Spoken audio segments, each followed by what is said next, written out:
What's up, y'all? You know what time it is? It's about to be that time.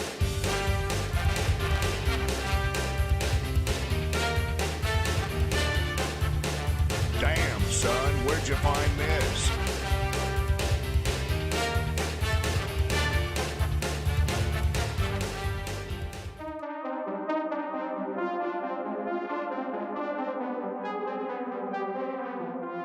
And we're back. One Piece 1027 is out. All right, thanks for coming and hanging out, guys. And we're going to be doing what we normally do and, just start speculating on where we can go from here.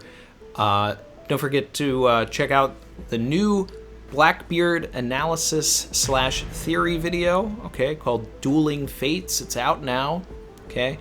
You probably would be surprised how much Blackbeard and his crew talk about fate. All right, so I get into all of that in that video. But we're here to talk about 1027. Shameless plugs aside.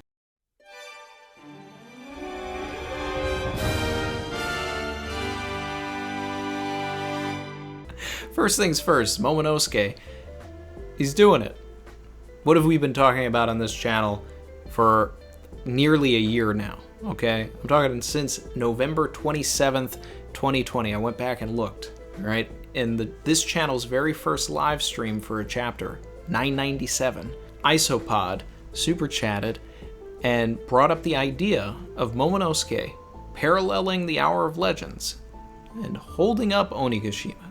Everybody laughed at it, but I said, no, there's something here. When we learn about this, Momonosuke is learning about this too. And why is it important for Momonosuke to know this? Because he too is a dragon. So Momonosuke should be able to do this as well. Another one. But the fun thing that was revealed in this chapter was the idea of Wano itself being a bomb, right? And potentially Onigashima with all of the guns and things and all of that's going on there. But there's actually an even further inversion, right? Because whereas Odin was holding up, the scabbards and he was standing in the boiling pot, Momonosuke will be underneath Onigashima while Onigashima is on fire, right? Because that's part of Orochi's plan, lighting all these fires, and we know that they're all spreading around. So visually, right? And this was another thing why I jumped on this immediately. I was just like, okay, this is going to happen because that's Oda. He's always inverting things. He's always finding ways to play on that stuff. So this is, this is fun, right? How does Wano get saved? Because if Luffy beats Kaido, right, Onigashima falls. If Momonosuke doesn't hold it up, Onigashima falls. There's so many different situations where Onigashima just falls and every single person dies, right? So, and then this even goes back to that stream in 997 where Loggy Doggy said, what if Luffy uses his awakening and, turns Onigashima rubber, right? And then it bounces off of Wano. In that situation, Onigashima would still have to be on top of, not the flower capital, right? So it would be up to Momonosuke to move it over into, a non-populated area. And even then, there's still going to be damage. And that would also require so much effort and energy from Luffy, and it's something we've never seen. It's just a theory.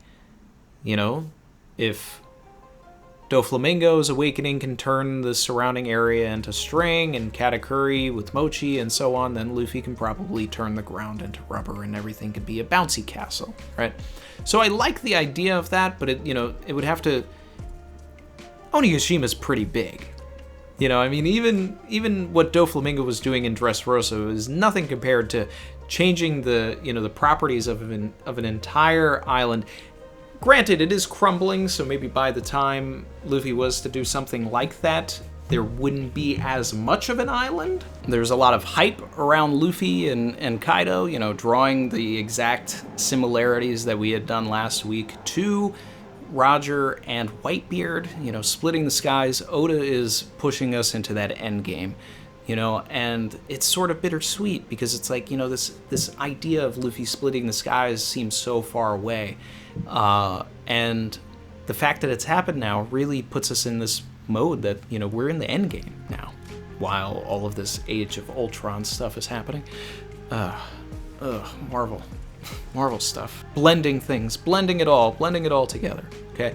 But, look, we are in the end game, though, and we've seen this time and again, okay?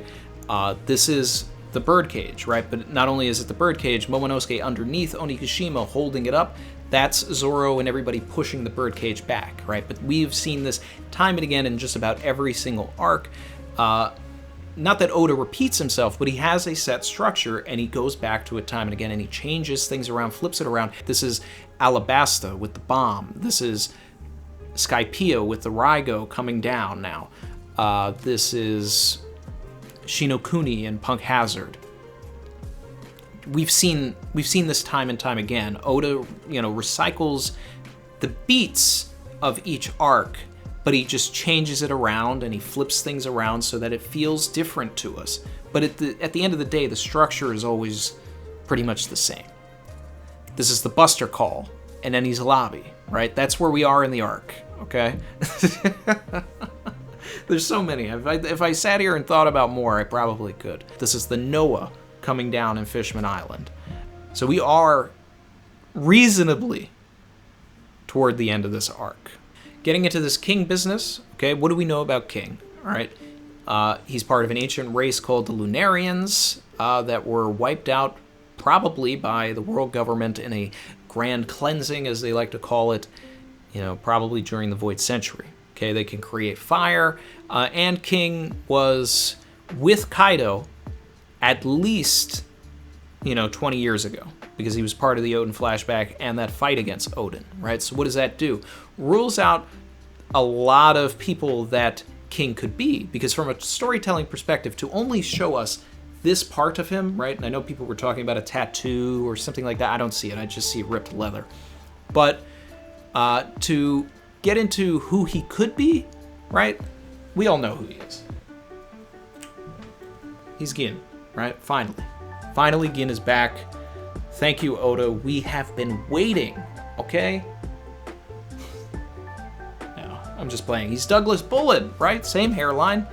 No, he's not. Douglas Bullet had the gotcha no me, I think. So we may know who this person is. More likely than not, we don't. But to show us this, right, an interesting thing would be if it was in color, right? Imagine a scenario where we see that and the hair is green, right? Then the community starts talking for a whole week about how King is Zoro's dad, King is this, King is that, King's related to Zoro, he's his uncle, something. Then we're talking about, wait, hold on, that means Zoro's a Lunarian, right? And if Sanji has Lunarian DNA and Zoro is Lunarian, then we've got heat on feet and heat on swords, and then probably Luffy is Lunarian because he can, generate fire on his hands. So we got heat on hands, heat on feet, heat on swords. Let's go. Heat on everything. Okay? Nami's got the heat on balls, right? Heat balls, cool balls. Frankie's got heat on breath. Who else has heat? Heat on soul, Brook. Bro, look, he got the heat on feet, bro. I don't know. Vivi, fry up some Karu. We got heat on duck. Savage. Sorry to the Karu fans. I'm a Karu fan. What am I talking about? Get out of here, Randy. He's not Ushimaru. As interesting as that would be, he's just not. Because the flashback with Yamato, right, it's after the Odin execution. So King is already with Kaido at that point. And that would have been interesting, right? Because then you can sort of get into the dynamics of did Ushimaru have his will broken and then he joined Kaido? So there's so many ways to make it interesting, but all of this stuff is just really easily debunked. We probably have no idea who King is, just as, it was unimportant to know who's who was, right? It's all misdirection. You're sitting there like, well, who is he, right? A CP9 agent that we never met. That's it. But the interesting thing here is Oda pushing this King fight this early, because hierarchy and story structure would have put us, this chapter should have been about Raizo versus Fukurokuju, to be perfectly honest, or Killer versus Hawkins, Drake versus Apu. To make it about Zoro versus King, and then to potentially have 1028 be even more about Zoro versus King and all of this, maybe half and half with Sanji and Zoro split together. Because if the fights are going to end, they're probably going to end at the same time. But we still have unfinished business with Orochi. And showing Orochi the last chapter and then having this be a Zoro chapter, we can go back to that moment after Yasuie's execution where Zoro said, I want to avenge Tonoyasu, I want to kill Orochi, right? And then Hiyori says, no, I want to do it, right? We still have the storeroom silhouette floating around. Who is that? More than likely Hiyori. Toki would create way too many theories and shenanigans and all this stuff, and I don't think we're ready for all of that. So the way that this will probably go, Zoro defeats King, finds Orochi. Orochi's on the verge of maybe kidnapping or killing Hiyori. Zoro goes for the killing blow and defeats Orochi. What's more interesting, Zoro defeats King, goes and finds Orochi. He goes for the killing blow, but the drug wears off, the mink senzu bean. And he topples over.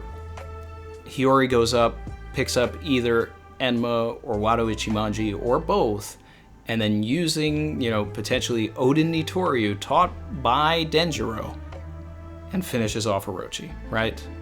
Why? Beat Orochi, and Hiyori said, no, I want it to be me, right? And you don't write that stuff if you're not going to act on it later. So that would be interesting, but it would also recontextualize a little bit of Punk Hazard, where Zoro was being very misogynistic. I mean, come on, let's be real, right? The stuff he was saying to Tashigi, the way he was acting, the things he was doing, not his best moment, not his best light, right? So maybe seeing Hiyori, as a great swordswoman, would change his tune the next time he sees Tashigi, right? This was a setup chapter, and I liked Luffy being goofy, wrapping himself around the strongest creature. I think a lot of people are tepid on the chapter because the community itself has been talking about Momonosuke, myself included, right, since November 27th, 2020. That's when we started talking about it, because that's when 997 came out. I know that Brago put a video out. I know, I think Mr. Morge, mentioned something about it. I know we all talked about it at the Reverie too. So we all knew this was happening. It finally happened. It's over. Let's move on now, right? I think that's where everybody is with it. It's a good development. It's where the story should have gone. So it's good that Oda is doing it that way, creating those parallels.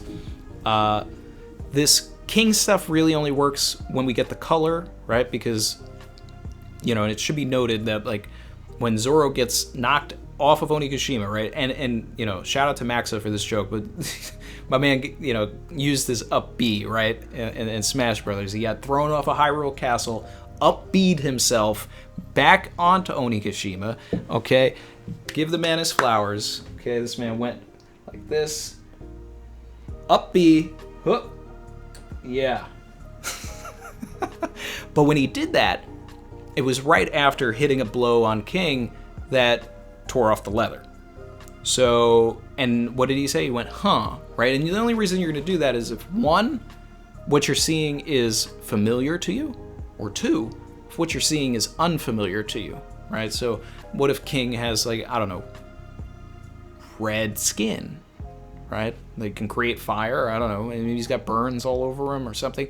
Purple skin, who knows? Outside of different fishmen, we haven't seen things like that. Maybe he has a wacky hair color, that's why I was saying it'd be interesting if his hair was green and he was related to Zoro, but then that also creates all of these sort of wacky things that can easily be disproven. But that's the only reason why you would hang on that panel like that, and only show that and have that be the cliffhanger of the chapter. So whatever we are seeing is different or familiar. That's it. But all in all, good fun. Thanks everybody for, coming around, sticking around, for supporting the channel, for supporting me. I appreciate it. Shout out to all the members. Shout out to Sites for joining the channel, 318, and Mr. Venator 86 for rejoining. Thank you so much. And we got a lot of stuff, planned coming up. Be sure to check out that Blackbeard video. That was a lot of fun. It's a new big theory, all of that, speculation, and analysis. There's a lot of analysis going on there. New certified drip in the store. You know, so link will be below over at the Savage Zone. Kaizoku. Certified drip. Means pirate in Japanese. Okay, and it's also a play on the fact that, you know, I was a part of the Kaizoku fan sub team almost 20 years ago now. You know, it's closer to 20 than 15. But yeah, so I've got my sweatshirts coming. If you guys think it's cool and you want some, go ahead and, you know, it's there. And that's that. If you like this content, hit subscribe, like for the algorithm, keep the conversation going in the comments. And thanks as always. I'll see you guys real soon. Later.